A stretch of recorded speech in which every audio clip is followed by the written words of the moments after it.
When it comes to having more candidates similar to myself, whether my identity or my politics, it's really important to see firsts in your community. I'm Taylor Edwards. And I'm Coy Branscombe, and that was a quote from today's guest, who is no stranger to being a first. At the age of 21, he is the youngest and the first openly queer and the first Democratic Socialist ever elected to South San Francisco City Council, James Coleman. James, we are so excited to have you join us today. How does it feel to be breaking so many barriers all at once? It's kind of overwhelming, right? Because, a face like mine has never been seen before in our city's leadership. And so this was really like an insurgent campaign trying to change the face of politics in our city, as well as, in the Bay Area, and really show that candidates like myself can win and can run really competitive campaigns. And, immediately after I announced, as well as after I declared victory, I got tons of messages from people who were LGBT identifying, who were young, who were also other Democratic Socialists, and they're saying, thank you for what you did. I'm going to be running in my city, or I'll be running, in 2022. And so it's really exciting seeing so many of these people see that winning is possible, and also running themselves. Yeah, how does that feel to get those messages? It feels heartwarming. It makes me feel like the future is really progressive, and that, in 2 to 4 years, we'll be seeing a lot more progressive candidates, socialist candidates. And yeah, it's amazing to see that, because it really started, back in 2016 with Bernie Sanders, and then, he inspired candidates like AOC and Cori Bush, and now they're both in Congress, and they themselves are also inspiring others like myself. It's like so a really beautiful snowball effect, I think. It is, yeah. I saw an article that was really silly the other day that was like, is it a good thing that more millennials are running for Congress? And it's like, boomers are dying. Who do you think is going to be running Congress in a few Millennials years? are 40. Yeah, I feel like, what generation do you identify with? Are you Gen Z? I'm Gen Z, yeah. Okay, so this is the thing that as millennials, we're learning, is that we're all old now and are still getting blamed for spring break problems. And it's I haven't seen spring break in 5 years. And they're it's millennials are just permanently 16 in boomers' heads. I think so. We you as a generation have just been lumped in with us. Mm-hmm. It's very confusing for us, because they're stupid millennials in their college spring break. And I was I don't know what that is anymore. Yeah. It's very fascinating for us. But it's very exciting to see that not only are more millennials running and winning seats like AOC, but people like you, Gen Z, is you are in the fray just as much as we are.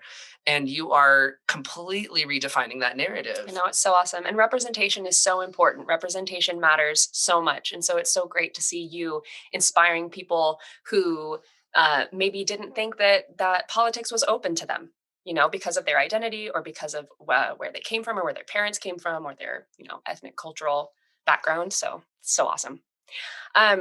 Let's talk about your relationship with your campaign manager, Francesca May Buendia. It began as a friendship in high school. And the idea of running for office actually started as a joke, right? So how did you go from a joke to what is now a campaign victory? Yeah, so I actually knew Francesca back in elementary school. We went to the same school as K through 12. She's just a year below me, so we started getting close in high school. And then we also, kept in contact throughout college. And so, this year, when all the college students were kind of kicked off campus, we came home to South San Francisco. She's at UC Irvine, and so she came home. I came home from Boston, and we were wondering, how can we make the best impact in our community, and especially, given light of George Floyd's murder and the nationwide calls for changes to our systems of law enforcement. We looked inwards to South San Francisco and demanded change to our police department. And then we, were largely dismissed by our city council, and it really was kind of like being uncontent with our current city's leadership. And we were just like, hey, you just run. Just run. We can like make some real change on the inside because like we're planning protests, and we're giving public comment, but it doesn't seem like it's making as big of an impact as it should be, because elected officials, it would be good if they listen, but that's not the case all the time. And so eventually, I just said like, hey, like might as well run, because I live in a district that was up for election. The incumbent was not the best when it came to responding to these calls for change, and he also had a history of voting against affordable housing, and we felt like this was a real big opportunity for us to bring some working class uh, representation that will stand up for the people of color and for social justice in our city. Yeah. Awesome. And I wonder why you think that is, that we have these issues with politicians, even at the city level, where you would think there would be the most interaction with their constituents. Why do you think it is that they're shutting their ears, they're not listening? I think if you've been in office for a long time, you kind of get complacent or like kind of disconnected, um, and so the incumbent he was been there for 18 years, and in 2015 he ran unopposed, um, and in 2011 it wasn't like a it wasn't too competitive a race. So like you have these candidates who in many cases are just coasting to re-election without competitive races, and then to add onto that, the political system is so inaccessible to young candidates and to working class candidates.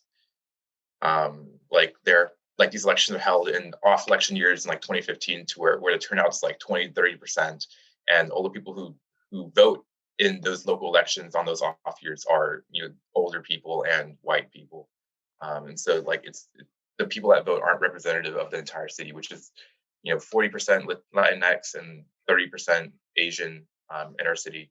And so just with all these effects, you get candidates who may not necessarily be representative of the entire city.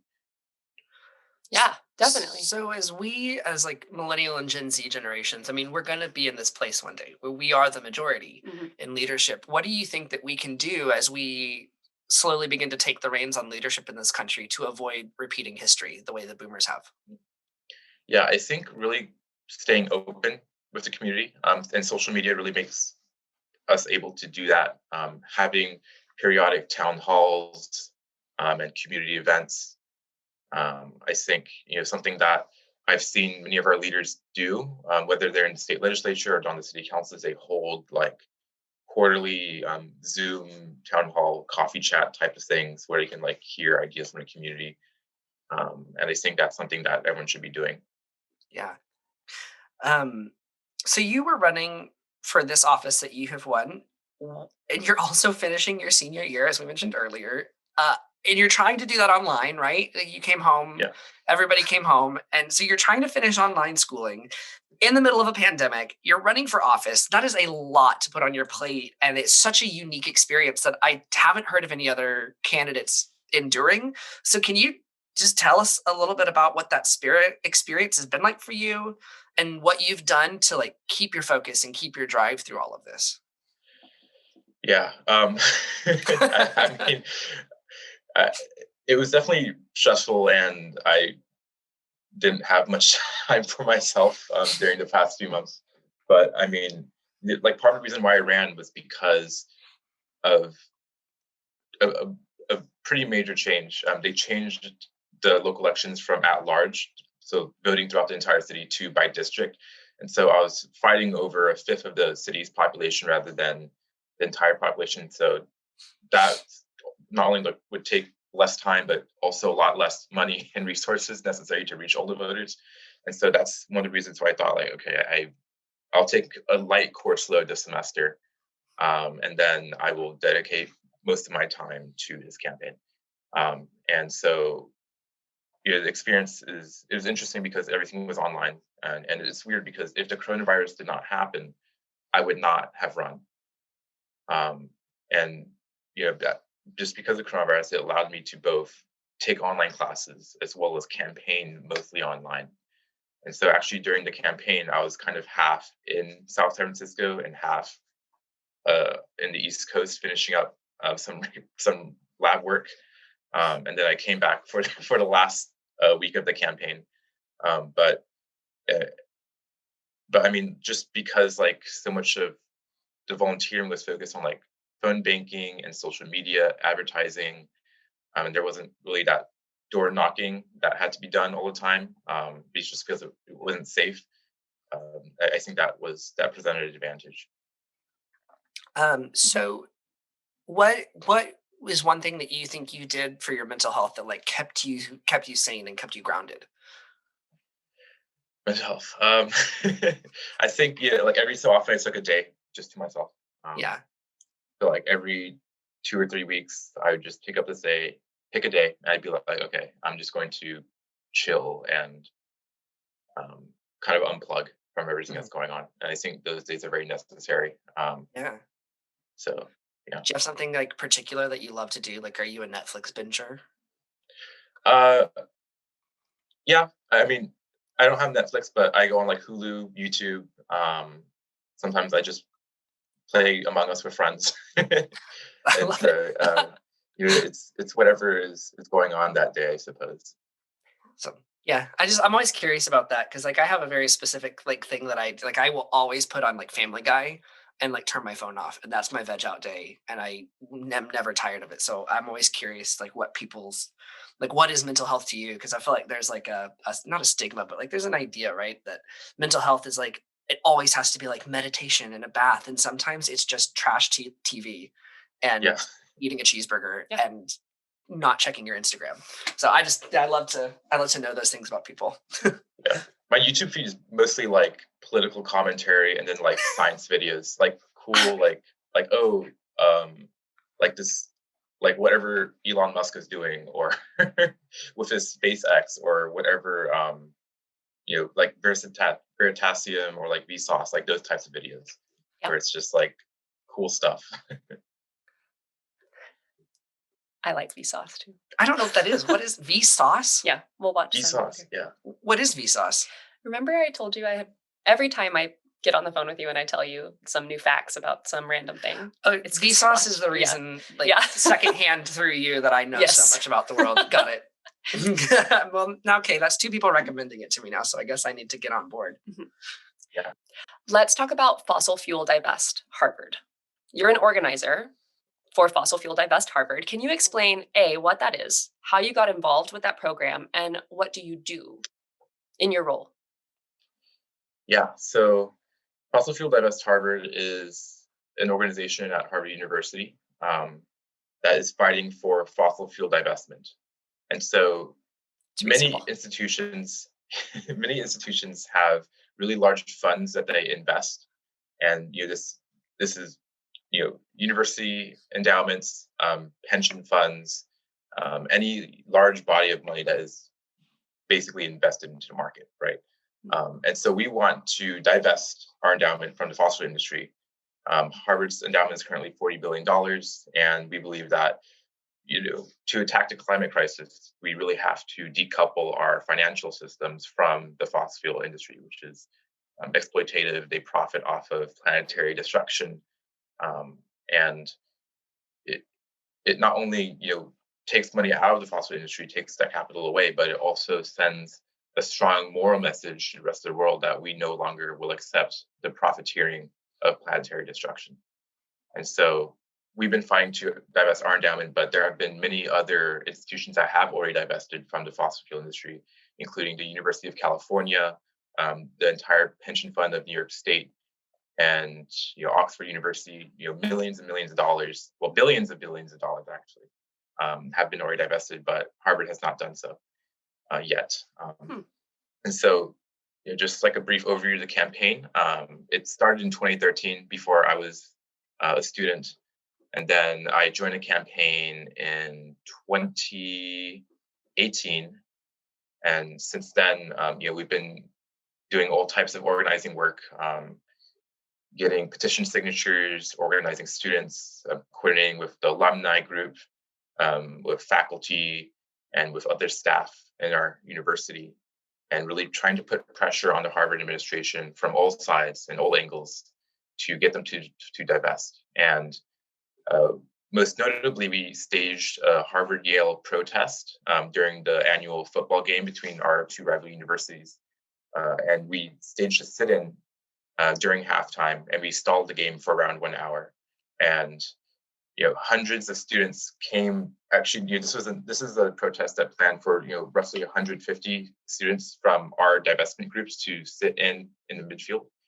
But then what happened is hundreds of others, probably around 500 additional members from the audience, ran down from the stages to the field to join us in solidarity. And that just goes to show that the sense of urgency when it comes to addressing the climate crisis is so broadly shared, especially in a football environment. And this was actually the first time that the phrase climate change was ever mentioned on ESPN. And this gained the national attention of by then presidential candidates Tom Steyer, Elizabeth Warren, Julian Castro, and Bernie Sanders. And they all came out in support of fossil fuel divestment. And since then, Harvard has pledged to divest its divest its endowment from the fossil industry by 2050, which is complete BS. We want divestment now because all these other institutions, when they say they're going to divest, they're like, okay, we're going to do it within the next year, or we're going to do it right now. And Harvard's saying that they're going to do it by 2050. No, it's a cop out. And so this campaign is still very strong. We're still fighting for immediate divestment right now. Is there something that, what could we do? How can we help? As average citizens, is there a social media page? Is there a donation? What can we do to get involved to pressure to bully Harvard into being a good institution? Yeah, I think the best thing you can do is just get plugged in with Fossil Fuel Divest Harvard. They have Twitter and Facebook and Instagram, which is what they use mostly. And then every so often there are webinars, Zoom events. They have protests. Sometimes they ask people to send emails to the administration and keep on putting pressure. And so I think just staying plugged in would be the best thing to do. Awesome. We'll definitely plug those socials on our website. For anybody listening, you can check it out on the resources page. So go get involved, start tweeting, start sending letters, do what they ask you to do, because that's really important. And you're right, that's a crappy goal. 2050 is lame. Silly. I mean, there's just no logical argument as to why it would take you that long to stop. There's something going on there. Yeah. It's basically climate denial. I have, in my view, any climate plan that does not include carbon neutrality by 2030 is climate denial, because scientists say 2030 is that year, and so there's no other year that you should treat with as much importance as 2030 when it comes to this. Mm-hmm. I love that. Anything beyond that is climate denial. You can't half-ass believe in something. You got to commit to it. For sure. Hell yeah. Do you have any advice, or is there anything that you would say to maybe a student at another university who wants to start a fossil fuel divest organization at their university? Yeah, I'd say get in contact. Definitely do it. What could be done is partnering with existing climate groups in your campus and saying hey, you have this infrastructure here already. Let's start a fossil fuel divestment campaign. And you can also start one on your own. You could contact people from Fossil Fuel Divest Harvard. Send us a DM, or you could contact the BetterFutureProject, which is a branch of 350, and they help with providing resources and advice to fossil fuel divestment campaigns all around the country. And they're really focused on college divestment campaigns.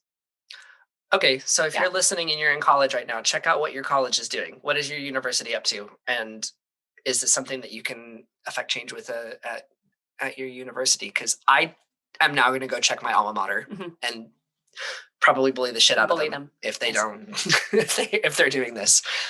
So Harvard, you've just been really busy leading up to your campaign. You also co-founded Harvard Undergraduates for Environmental Justice. So let's talk about what inspired that inception, and what would you like people to know about this initiative? Yeah, so kind of like my career in the environmental community, environmental activist community started in high school. I was a fellow with the Alliance for Climate Education, and that was it was a group that wanted to fight climate change through political action and educational outreach. So we attended protests. We were invited to speaking events. We planned protests, and that was the way we wanted to approach the climate crisis.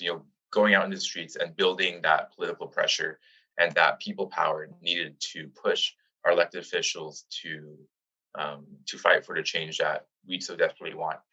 And so, after graduating from high school and going to Harvard University, I didn't see an organization that was dedicated to addressing climate change in that way.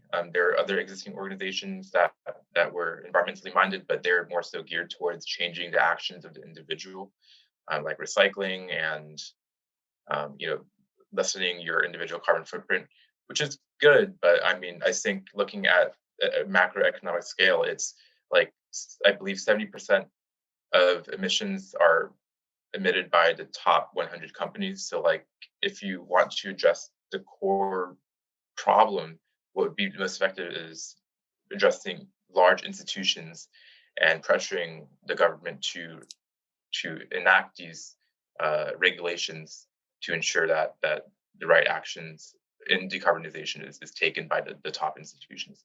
And so we started the Harvard Undergraduates for Environmental Justice, me and a few friends, and it's the acronym is called HUGE, HUEJ.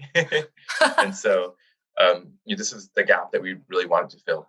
So we created voter guides, we planned lobbying trips, we educated our community on environmental issues and about the Green New Deal and so on. And we hope to continue doing that in the future.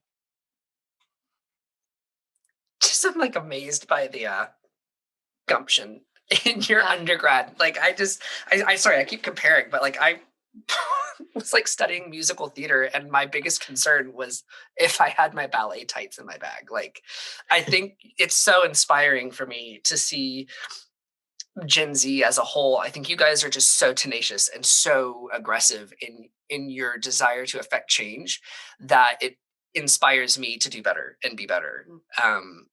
And I'm like super fascinated by all of the work that you're doing on the environmental front. And I'm going to spend the rest of my day after this interview Googling all of these things even further. And like I said, bullying my university into being better and bullying people into being environmentally just. He's a big bully. I'm a bully for Earth. That's the name of our organization. We're going to start Bullies for Earth. Bully for Earth. So we're going to get into a little bit of policy here. The COVID-19 pandemic has highlighted a real need for affordable childcare as parents are forced to juggle work and online schooling. Can you discuss your plan for universal pre-K and childcare?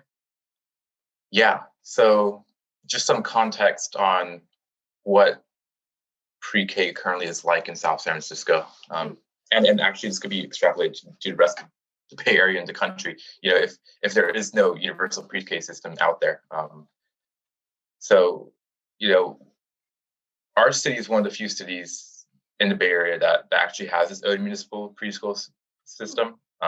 It's currently run by the city's Parks and Rec department. And it is something that many families benefit from, and they love it because it's affordable. In private providers, you are often paying like $1,000 a month sometimes, but in our city, it's only $600 a month, and so it's so much more affordable to people. But the thing is, there's currently an astronomically long wait list. It used to be, during the campaign, that wait list was around 4 years long. Right? So if you're a parent, you would have to sign your child up onto that wait list before they're even born. Yes. To have a hope that they would benefit from the program. That would be like part of conception planning. Yeah, Right. Like I think I'm going to have a kid in 4 years, so I'm just going to sign up for my non-existent child right now. That's crazy. Right. Your That is unnamed, unrealistic. non-existent child. Mm-hmm. Unrealistic demands for that. Now that wait list is 5 years long, and the wait list is currently 700 children long. And Wow. so it's a need of both capacity, um, building the infrastructure to accommodate all these children and families, and it's also an issue of affordability. I Mhm. believe that like there should not be a price on childcare. It should be free at the point of service. It should be treated just like our K through 12 public school system, and everyone should be able to benefit from it. Mhm. And that's what I want to do. I want to expand our preschool system so that I can do that. In our city, we have an opportunity to build a childcare center. We have an option to either renovate one of our old libraries into being a childcare center that can support probably around 100 students versus rebuilding it where it can accommodate around 300 students. So my view is, okay, we have this opportunity. Why solve a seventh of the problem when we can solve 3/7 of the problem? And that's going to be a big fight in the coming months. Mm. But beyond that, really finding the funds, and there are a multitude of ways of doing so to fund a universal pre-K system free at the point of service. And this was actually recently done in Portland County up in Oregon. Portland DSA I led this campaign and built a large coalition that fought for universal pre-K. I believe it was like an 8-year campaign, and they were successful. They passed a universal pre-K in Portland, I believe this year, and they're going to have universal childcare for everyone. And beyond that, they're also going to pay their preschool teachers a living wage, which is something that is so important because preschool teachers they they make very little, barely livable wage, and making sure that our teachers are paid fair wages is so important. Yeah. And so that's something that I really want to replicate in South San Francisco. Allowing for every child to get the education that they deserve, and also pay our teachers the wages that they deserve. And the way Portland, Oregon, paid for this is they tax the highest income earners, people making above 100K a year, and then another bracket for people making over 300K a year. I think we can do something similar in South San Francisco. I think we can tax, the biggest businesses, the biggest corporations, and really bring a lot of that wealth that the biotech industry in South San Francisco has back to the community. I'm on board. Yeah. I'm- I'd vote for you. I would same. Thank you. He kind of answered my Yeah, question he on how to did. pay for it. So you want to skip to the next one? Well, I actually want to elaborate a little bit more on the economics of this because you think it would save money, right? So can you elaborate on the economic benefits that your plan would have?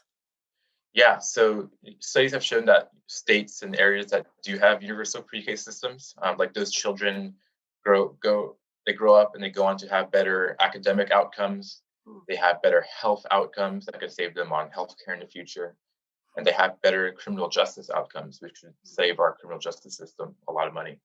I think putting children into that type of educational environment to prepare them for kindergarten and onwards is very important, and it can save a lot of money. Yeah. Sorry. Also, just removing the profit motive from large private preschool systems, and our city's municipal system is cheaper than others, and so just like having something run by the city is something that can save a lot of money on its own. Yeah, I'm on board with I have that. nothing to I add. have nothing to say to that. That was perfect. Yeah, it's like yes. This is something that. So we're in Texas, and we get a lot of the arguments here from people on things like this. We're not nearly as progressive as California is. Well, we are. We're just gerrymandered to death, so the progressive can't get a foothold. That's another topic for another time. It's hard to get these progressive things here, and the argument people often use is, well, we can't afford that. And I think it's really interesting and helpful to hear actually what you're doing is spending more money up front so that you save money later down the line in the way that kids who don't have that foundation are more likely to end up with poorer health. They're more likely to end up incarcerated. And by setting them up for success now and investing in our children, which is what so many Republicans claim they want to do, like by actually investing in that, you are saving yourself so much money. And it's almost like I feel like it's difficult for people who are maybe more in the middle to see the forest through the trees. Yes, exactly. I was going to say people have a really hard time with that abstract concept of invest now and reap benefit later. Yeah, and I wonder what the answer is to that. Like, what would you say to somebody like that who says, "But I like they just don't get that." Mhm. Yeah, I think, just look at the research because the research shows that uh, they have better outcomes later in life when they have preschool in their education. And so, if we provide people with this education, that it can solve a lot of these issues. Honestly, I think that education is the best investment a society can have. Like sometime in the history of society, we decided that an educated population is better than a non-educated population. Mhm. That's why K through 12 is free in our country, and that's why in many other countries, college is free in like places like Germany or France, and at least they're affordable in many others. People aren't suffering crippling debt from college debt. Um, and so it's like, okay, if we decide that K through 12 is absolutely essential, how come that can't include preschool? Or how come that can't include college? Why not just fund someone's entire education and not leave any gaps in between? I am so glad you said that because that is the argument I always make with people that I love very dearly who are against funding college or funding preschool. I'm like, you have committed to 12 years of letting your taxes cover education. Why does it kill you to add 4 to 5 more? What is the difference? I don't understand. And their answer is always like, well, I didn't think of it that way. It all is very common sense to me. And I actually, having a thought in this conversation with you, I feel like the key to getting things funded is to focus on education more and to say, like, you're doing this for your kids. This is for, like, I wonder if that's like a campaign people could get on board with. Like, you are funding them now so that they're not hurting later. Um, sorry, I'm like, Yeah, my You're brain's so like, you've inspiring. got my brain reeling thank now. you. You got me all worked up and excited. Uh, this next question is you. It Sorry. is. So you support expanding something called SamTrans. Mhm. SamTrans. Can you elaborate on what SamTrans is and what are the benefits of expanding its operations? Yeah, so Samtrans is the public transportation system um, Ah, in the Bay Area, mhm. and well, they're mostly just bus systems. They run the buses, and so this is honestly, I support like a consolidated public transit system. I think the subway stations like BART and Caltrain should work together with Samtrans more closely. It should just be one consolidated system rather than three separate independently working systems. But anyway, it's just like we see a lot of the problems with traffic um, and congestion in the Bay Area. Mm. And there's going to be there is a need for more housing, and there's a lot more housing getting built, and so we're going to see a lot more traffic in the Bay Area. And so like that also means that there's a larger need for public transportation and a more robust, reliable, and consistent uh, public transportation system, so that people actually stop using um, cars and start using buses. And so, I look at examples where, like in Canada, I believe it's Toronto, where they started making buses more. They came more often. It's like instead of a bus coming every like half an hour, they would come every 5 or 10 minutes. To where people thought like, okay, I'll walk to the corner and the bus will be there soon. And turns out that if a bus is if they come often, that means that people are more likely to use them. And so it's not just building a system that interconnects the entire city, it's building one that allows you to get from point A to point B being anywhere in the city in a reasonable amount of time, in a reliable amount of time. And so this is, I think, the system that London uses. I think you can get from one point to another point anywhere throughout London within 40 minutes. And I think kind of building infrastructure that envisions that, like, okay, you can get from one point to another within this certain time frame and you don't have to worry about it. um, then that'd be what I want to see. Because right now it's like, if you want to get from east to west, there's very little options to get you across the city. But if you want to go from north to south, that's pretty reliable because that's how BART and Caltrain and other bus lines typically route. I'm just confused because there are people who are fighting against you on this. Like there's somebody who doesn't think that this is a good idea. I think a lot of it is funding, right? Mhm. Because buses are expensive and all. But I think a lot of it's political will, and that there is a lot of environmentally conscious thinking that goes behind it. But the Mhm. thing is, like, why I cite the case with Canada is that suburban neighborhoods, they don't take buses, they just use cars. And if you give them a survey and say, would you take a bus? Usually you'll get low response rates, and they'll be like, no, I probably won't take a bus. But in Toronto, they just did it anyway. And then they saw that ridership, you know, rose. And so I think that, psychologically, people are really bad at predicting their future behavior. And that, honestly, instead of asking like, oh, would you take a bus if there was a bus, you should ask, where do you go to work? How often do you go to, like, which grocery stores do you go to?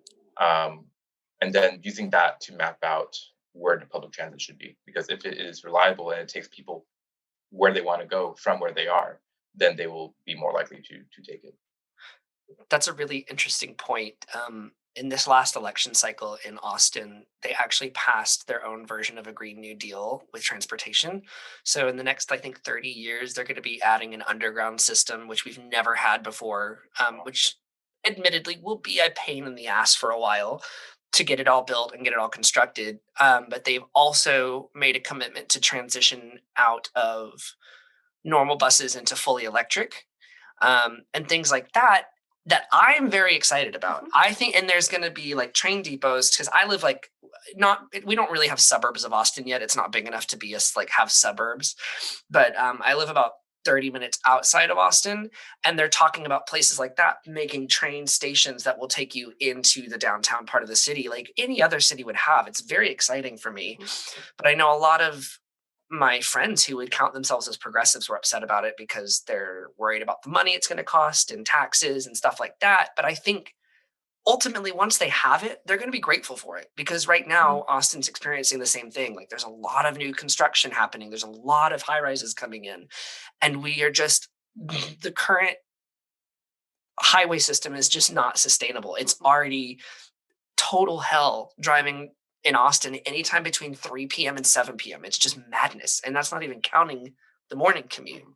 Mhm. So I think instead of asking, would you take a bus? It's like, let's find out where you're going and where we need to build these buses because you do need them and you will use them when they're there Mhm. if we do them reliably. I like that. I wish we would do more of that. I feel like that's like Yeah. a important thing is shifting that narrative in those questionnaires. Like, I don't care if you don't think you want a bus. I just want to know where to put them because you'll like them. Just trust me. Yeah, it's also like reliability also, because if a bus comes every 5 minutes, like, the and you have to like do transfers between buses, it's like, okay, you get to one place where you have to transfer and it'll be there within 5 minutes. Mhm. Versus if it comes every 30 minutes, you can wait 30 minutes for the first bus, get to point B, then in point B you have to wait another 30 minutes potentially for the second bus, and then you get to Mhm. point C. And so it's like making it come at a very consistent 5 minute period is something that's very important, because that's what's going to make people want to use it. Oh, Yeah. absolutely. My husband and I visited South Korea, visited his family in South Korea last 2 years ago. And the metro system in South Korea is absolutely insane. There are apps, it will tell you exactly when that train is going to arrive. People get so mad if a train is late because they are so used to the efficient flow. They will like riot, and the train operator, like the driver, will come out and apologize like if trains are late. It's not even his fault, their fault. But they will apologize because it's unheard of for trains to be late. It's like a huge issue. And I just remember being there and being like, why is this not everywhere? What makes it so hard to implement this? It just depends on what your priorities are, honestly, Yeah. as a community. So when you were answering our question about public transportation, you mentioned the increase in development happening in your town, and you support decarbonizing South City, and a big part of that comes in banning the use of natural gas in new building construction.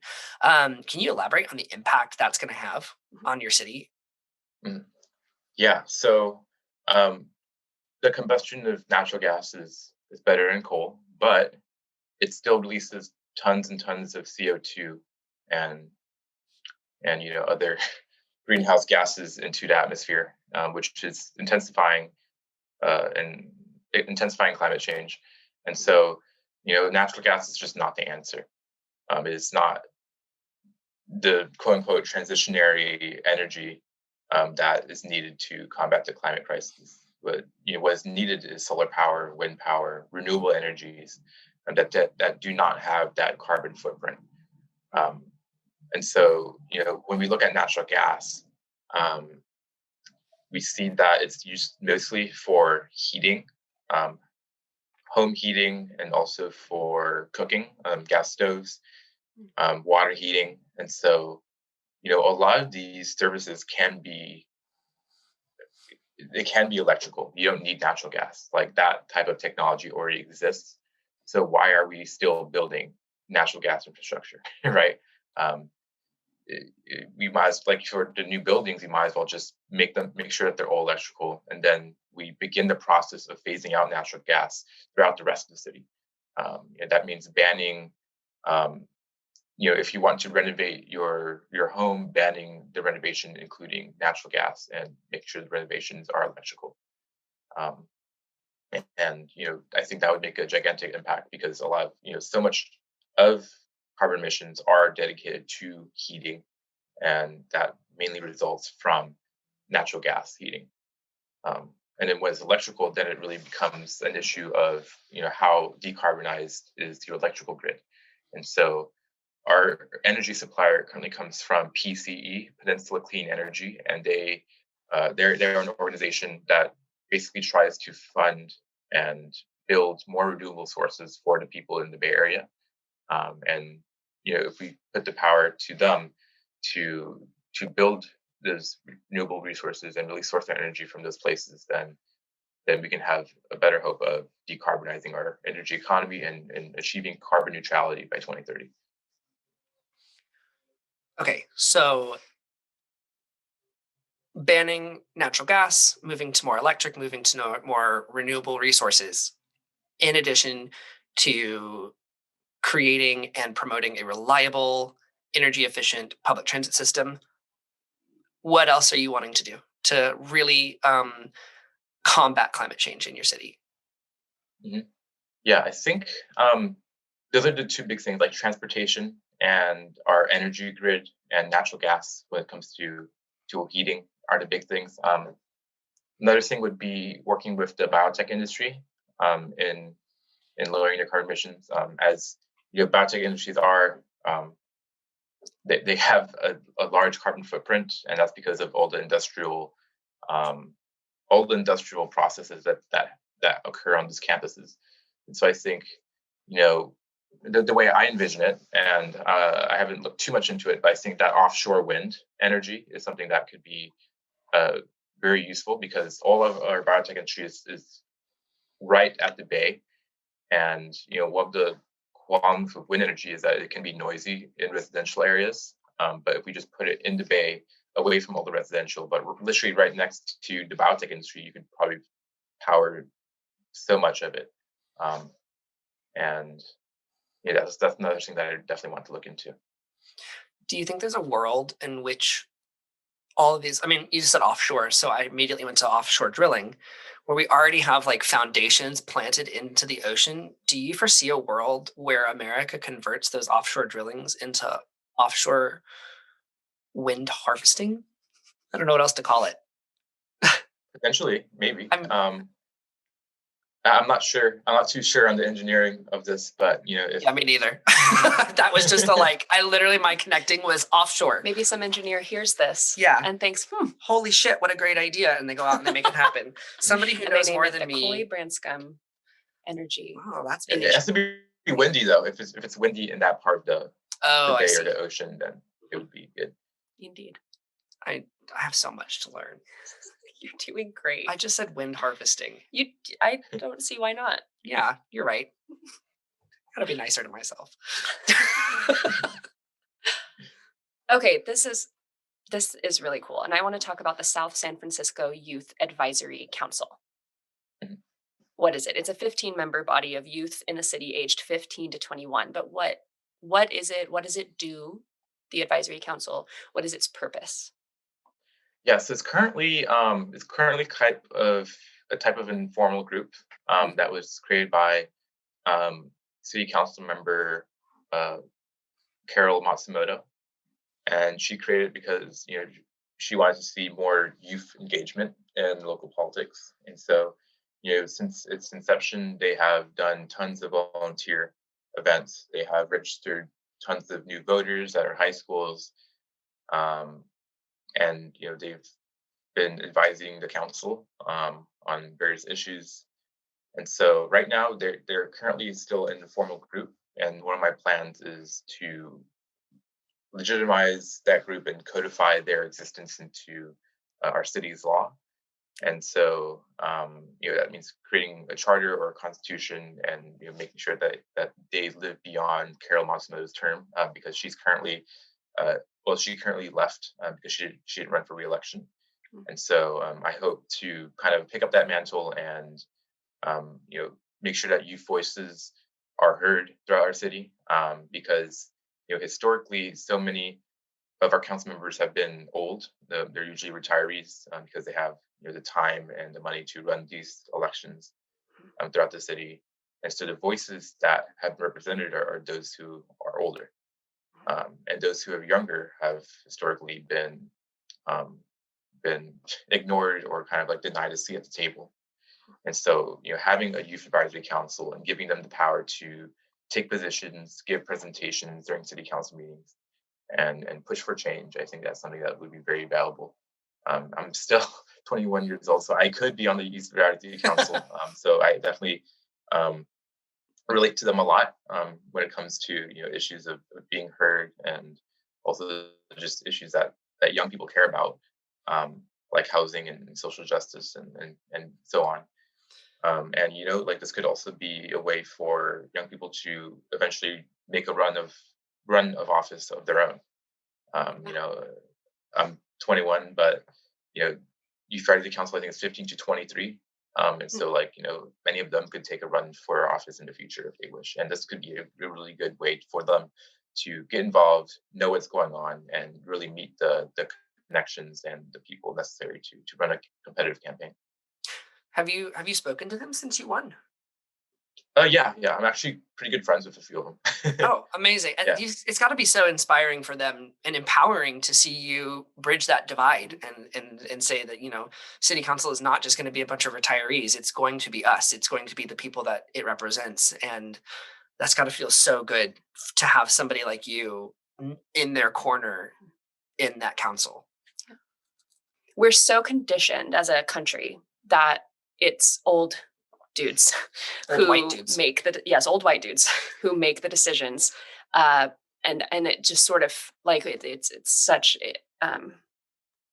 we have been so brainwashed to believe that that is the way it should be. And we've talked a lot about representation. Uh, most of the everyone that we've interviewed so far has been from either young or from some kind of underrepresented or not represented group. But I want to talk about specifically being young and why it's so important to have young voices in politics and young voices aspiring to politics in our country, because young voices are, I believe the children are the future. Young voices are literally the future of the country, and they will be making the decisions for years and years and years, and they will be the ones living with the consequences of the decisions that are made today. So, can you elaborate? Now that I've said all that, can you elaborate on why you think youth voices are so important, specifically like high school? Yeah. Yeah, I think the issue, like if you are, even if you're a millennial, you don't really know what's going on in high school. And I think specifically when it comes to the presence of officers in high schools and how they are criminalizing so many of our youth and infringing on their constitutional liberties. Like they search backpacks without um, letting the student know about their constitutional rights, without contacting their parents. And so it's a lot of these iffy things happen in our campuses, and you know, um, it's hard to kind of like know what's going on, especially even if it's just been like 10 or 5 years. Like the environment can change a lot, um, and so it's really important to have these people have a voice and ability to be heard, because they are the ones directly experiencing the inequalities and injustices that they are talking about. And so that's really important. And just to kind of touch on, the inaccessibility of local politics to young people, I think is very institutionalized. It's done like this by design, and the first is like a lot of these elections used to be at large, and so you would have to have a lot of time and a lot of money and resources and connections in order to win. And if you're a young adult, you haven't built that bank. You don't have that larger savings to spend on campaigns. You don't have all those corporate connections that can donate to your campaign, and you don't have like that name recognition that old individual likely would. And it's also, it's when you do have, like, if you are on city council, you're not paid a living wage. And so, the stipend is now $1,000 a month. But before it was 500. And in many other city councils around the country, you're not paid much at all. And, luckily our state legislatures in California are paid, around the low six-figure range, which is livable in California. But, if you look at state legislatures in like Maine or New Hampshire, they get paid very little. And so, young people can't be involved because they can't afford to be involved in that fashion. And so, there really is a need to make sure that the people who are working in public service are paid to be able to live while working on public service. Mm-hmm. So how do we get that done? Mm-hmm. Well, I mean, it's kind of like the state legislatures and the city councils kind of have to pass legislation to raise their own salary. But, I think like if you make the case that like, okay, we want to do this full time and we currently can't because we can't, right? And so you either get retirees or people who are very wealthy, and then the people who are part of the working class and people who are young cannot afford to run campaigns. And so if you say like, I want this position to be full time so that they can dedicate all the resources necessary.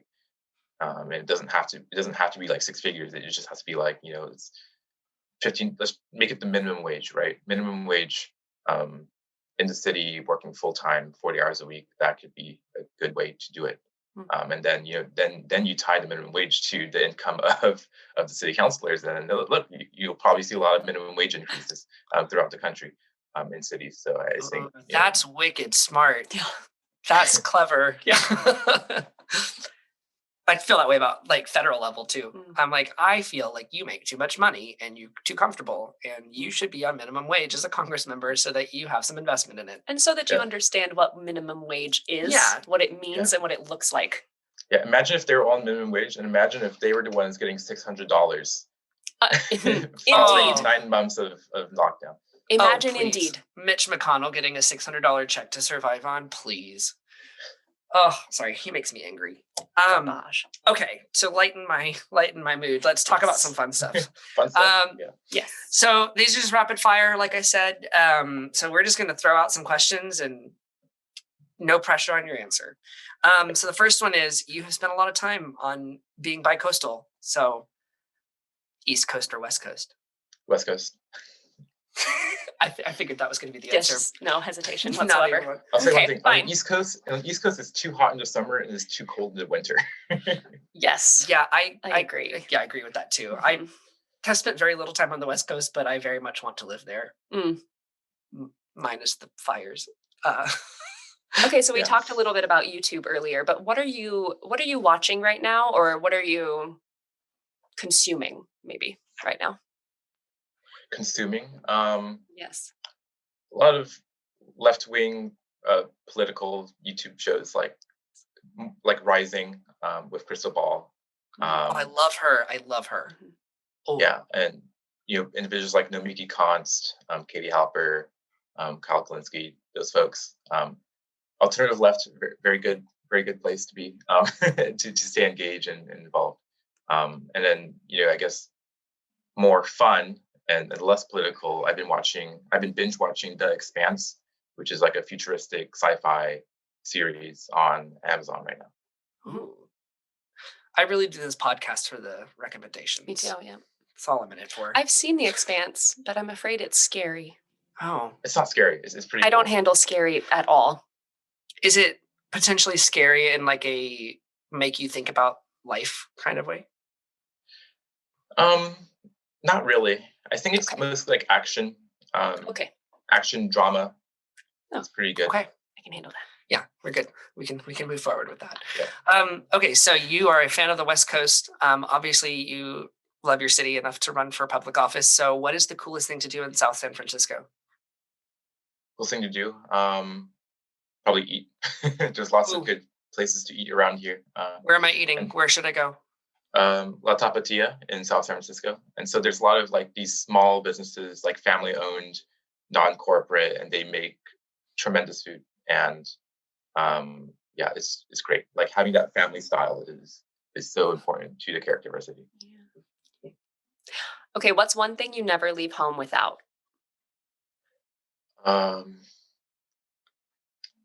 I don't know. I my phone, but my mask now. I'm not quirky in that sense, but I can't leave my phone because it's always there. But Do you have like fun masks that you wear? Or are you more of a like? Do you like match into your outfit? What's your mask style? let me see. Okay, so I don't have my mask with me, but I have a Christmas mask. It's like, it has snowmen on it. Cute.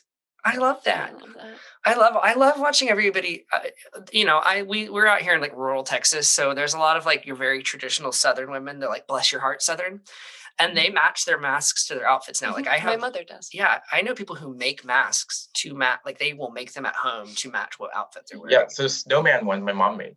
Oh, Oh, Yeah, That's and she amazing. makes them and she gives them to her coworkers and to her friends and all. that's really your cute. mom's great. What's your fondest childhood memory with your mom? Her mom.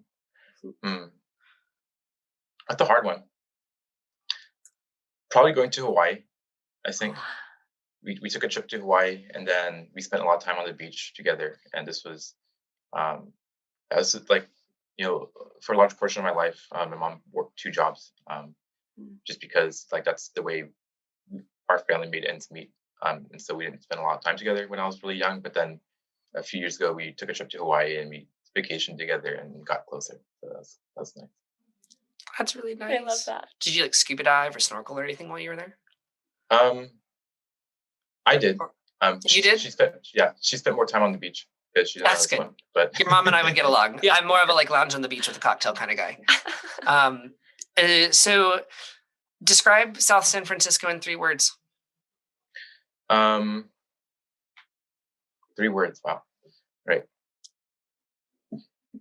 Diverse. Diverse, hardworking. I'm gonna count that as another, It's hyphenated. We'll And- take it. and resilient. Oh, And so I think there's a lot of change coming to our city, but a lot of the residents here are trying their best, and they're very hardworking. And some of the people here that I've met are some of the best people that I've met anywhere, and it makes me feel very happy to be a part of this community because a lot of them care and they help each other when times are hard. that's so inspiring. It is. And beautiful. So you actually, I remember reading this when I was doing some research for this interview today.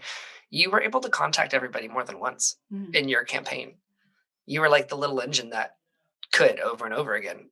That's a pretty cool feat. I mean, I know you had Yes. like a smaller demographic to reach, but how did you get that done? How did you do the multiple contact?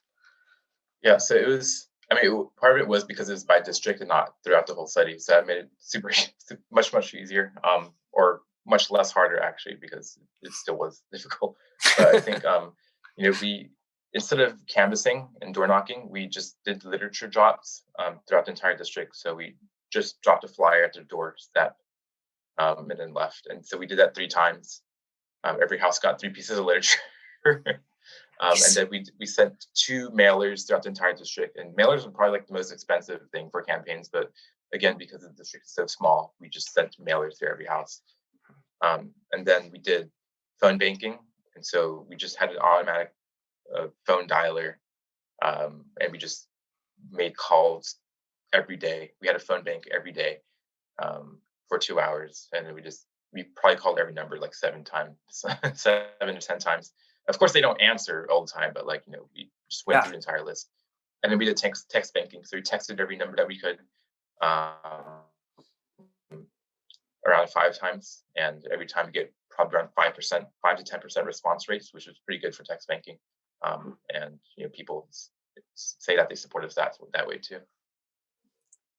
How much do you feel like that contributed to the success of your campaign, that personal touch, especially given that you described the incumbent as being sort of hands off with his constituents? Yeah, I think a lot of campaigns in South City, a lot of it is based on name recognition. Like people do knock doors, right? But it's so hard because the city's really big, and so you'll only reach a couple neighborhoods, and then people just don't answer. So it's kind of hard in that sense. But like campaign based on name recognition are based a lot on like soft support. So it's like, oh, I see your sign a lot, or like I saw your sign on my neighbor's lawn, so I'll support them. And it's soft support. But if you talk to a voter and you say, could you please vote for me, or could you please vote for this candidate, that makes them feel like important, like, oh, you're asking for me to do something for you. And you're also talking to them about the issues that would really bring that hard support. So like, oh, you're fighting for a Green New Deal, I'm going to support you. Or you're fighting for universal preschool, I will support you. And so by building that hard support, those are voters that aren't just going to look at, my opponent's sign and think like, oh, I'll vote for him. No, they'll vote for me because of what they believe, but because they believe in my vision for the future of the city. And so, and also there's a difference when the candidate themselves calls voters, because a lot of people like that too. And that way they have they have a direct line to tell me what problems that they're seeing in the city and what they want to see changed. And then I can respond to what they want as well. James, I'm very excited for you and your victory, and I'm very excited for the future of South San Francisco. I think you're going to do some really badass, amazing things. And really happy that you took the time to come talk to us today. Yeah. Is there anything else before we wrap up that you have on your heart, on your spirit, that you want to talk about? Just a small thing. I'm really excited to work in the city council and work with my colleagues. They all bring different perspectives to the table, and we might not agree on everything, but there are many things that we do agree on. And so I think that a lot of good progressive change is going to be coming in the future, and I'm excited to work with them all in achieving that. Yeah, James, we're going to have you back on after you've had some time to settle into your new digs and see what kind of change y'all are getting done out there. Yeah. Do a nice little follow-up. I'm, like I said, really excited to see what all you get accomplished. We're going to be following your journey. Thank you for coming on today. Yeah, thank you so much. You've been a dream. Have a great rest of your day, and we look forward to talking with you again soon. All right, thank you. You too. Okay. Bye. Bye-bye. Bye. What a cool dude. Yeah, he's so cool. He's so sweet. Like, he's just like a nice person who cares so much. Yeah. I love and also incredibly smart. Yeah, wicked smart. Like, I was like struggling to keep up. I was like, oh my God. He's so environmental focused, which like makes sense, like looking back, but it's just really cool. Like, I feel like everybody that's come on so far, like there's been a focus to their work. Like, there's definitely a theme. Yeah. And that was an accident. We didn't plan that. No. These people are just diverse and unique. And I'm trying not to use the word diverse anymore. Like, they are a reflection of the multicultural reality that is this country. Definitely. Although I think in this context, diverse can also mean diversity of thought. Yeah, definitely. Which they have also been multicultural. Yes. What a cool dude. I'm like, that was a nice conversation. He's so like chill. Yes. I feel like I want to get coffee with him and like talk about environment, the environment. talk about environment. And talk about environment. We don't have time for just 3-letter words like the. I feel that he has such a powerful vision, a strong vision about the future that he wants to see in his hometown. I think for me, Personally, I feel I think that's one of the coolest parts about his whole campaign is that he grew up there and he knows what it's like to live there and he knows what it's like to be part of several underrepresented or not at all represented groups. And he left, like, I mean, he didn't leave, he went to college, but he went, I mean, if you think about it, like in terms of a movie from the 80s, he like got out, right? Yeah. Like he went to Harvard. right. And he doesn't feel that way at all, which No. I feel like it is kind of a reflection of the attitude of the 80s to even say that. But I'm gonna he get out of this town. I know. But he left home and he went to Harvard, which people usually think Harvard is like a stepping stone to some other place. Yeah. Like I'm going to go to Harvard and then I'm going to be part of the Peace Corps, Yeah. Or the World Health Organization. gonna go to the big I'm city. going to go to DC. Yeah. I'm going to be a hotshot lawyer. I guess. You can only be a lawyer if you go to Harvard. It's a rule. You can't study. I wasn't even alive in the 80s. Why am I talking like this?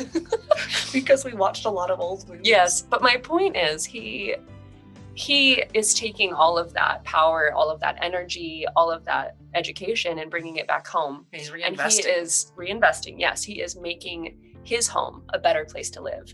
And I think that is actually the way forward. Mm-hmm. And this kind of idea of like leaving the nest and all moving to New York City together. Right. I feel like that trend, I hope it is dying. I hope it has died. I think it is. I mean, when we graduated high school, it was like you were a loser if you stayed in your hometown. And now coming back to it, I mean, it's been 10 years, but coming back home, I'm like learning that we can affect change locally. And we should affect change locally. We Exactly. must. And he gave me ideas. Like I was sitting there the whole time thinking about like, I wonder if like Dripping Springs, Texas, like I want to get like a youth involvement in the city council. Yes. I want like a definitely. representative. Like, Mhm. I mean, I don't know, maybe we could get like a youth council like they have, but like it's already inspiring me. Like why is this not the norm? Like I remember doing the research and I was like, a youth advisory council to the city council is so important. It is. Because these kids have experiences that Yes. people outside of high school cannot possibly understand, Right. just like James was talking about. exactly.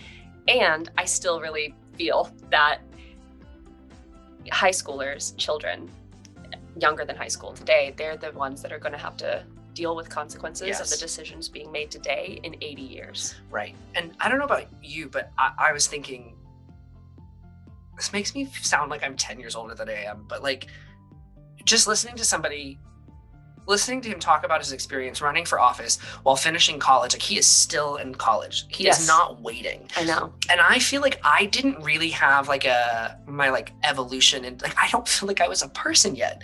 I feel like I was like still so struggling with like figuring out what my beliefs were and whatever.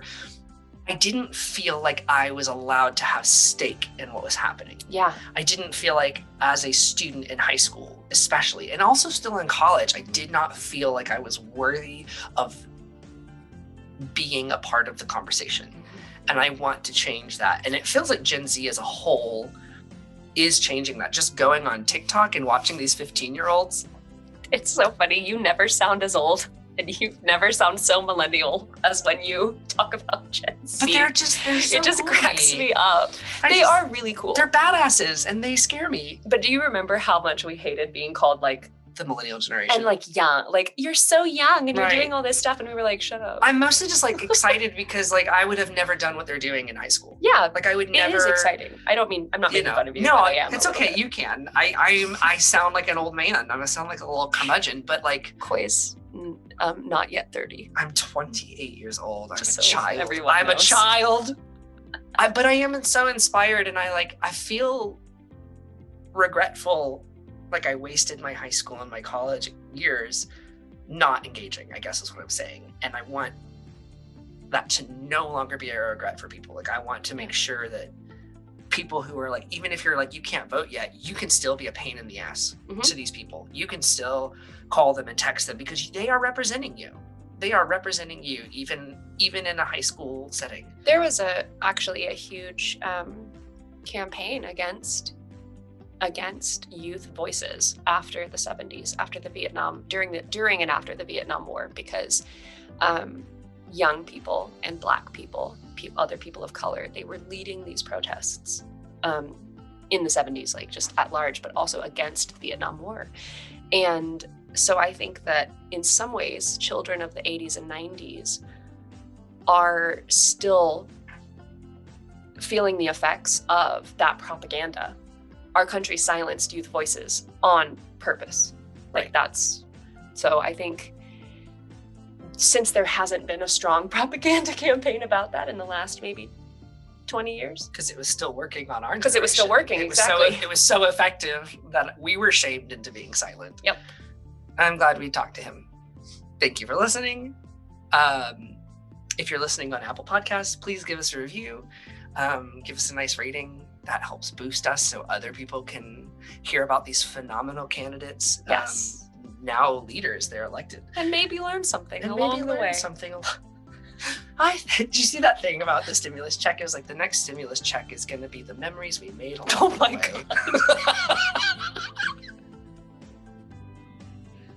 I shouldn't laugh because this is a life or death situation for a lot of residents of the United States of America, and it is actually painful to me. Yeah, physically painful and nauseating that our government is giving out $600. Like, that is going pennies. to make a difference, right, for someone who needs money because of the pandemic that the government is not taking responsibility for. Anyway, it was a funny joke, but it was like not laughing at the situation. I think it was like exactly. laughing as a coping mechanism, because this is some fuckery that is just being treated so lightly by the leaders that are supposed to represent us, and they're playing rock paper scissors over $600.